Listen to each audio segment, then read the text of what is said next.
Dalam mempelajari suatu ilmu pengetahuan, seringkali kita hanya berfokus kepada benar dan salahnya suatu teori saja, melihat berdasarkan hitam dan putih. Padahal, kita perlu memandang ilmu pengetahuan secara lebih luas.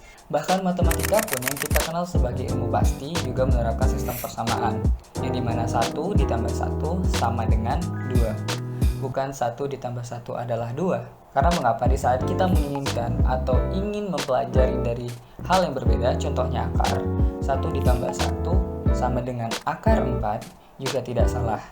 Ini juga menunjukkan bahwa kebenaran juga dapat bersifat relatif. Hal ini erat kaitannya dengan konsep berpikir dalam arsitektur, di mana setiap orang dapat memberikan penilaian dari sudut pandangnya terhadap suatu karya arsitektur berdasarkan pengalaman ruang yang dirasakannya. Dengan semakin banyaknya sudut pandang yang kita dapat dari berbagai macam orang tadi, kita akan jauh lebih mudah dalam mempelajari suatu karya arsitektur secara lebih detail ataupun lebih luas. Sehingga kemudian kita dapat memformulasikannya ke dalam suatu cara atau metode mendesain dalam perancangan arsitektur ke depannya. Distorsi kemudian dihadirkan untuk menyimpan pengalaman ruang tersebut ke dalam sebuah ruang catatan digital bersama.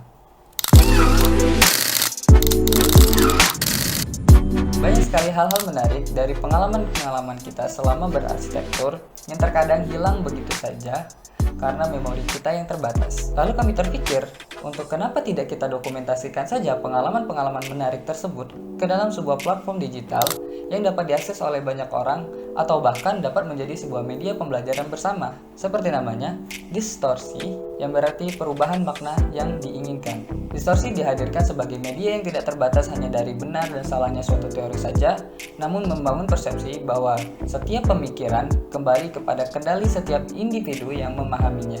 Memang, di banyak hal istilah distorsi cenderung bermakna negatif, karena merupakan istilah untuk menggambarkan suatu kejadian yang tidak biasa, aneh, atau bahkan tidak lumrah terjadi.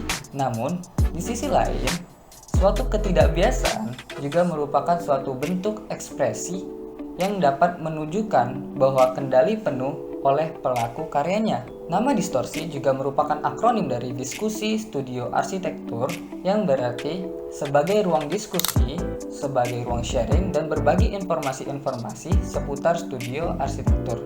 Jadi, selamat datang di channel Distorsi, gue Afdil, salam kenal.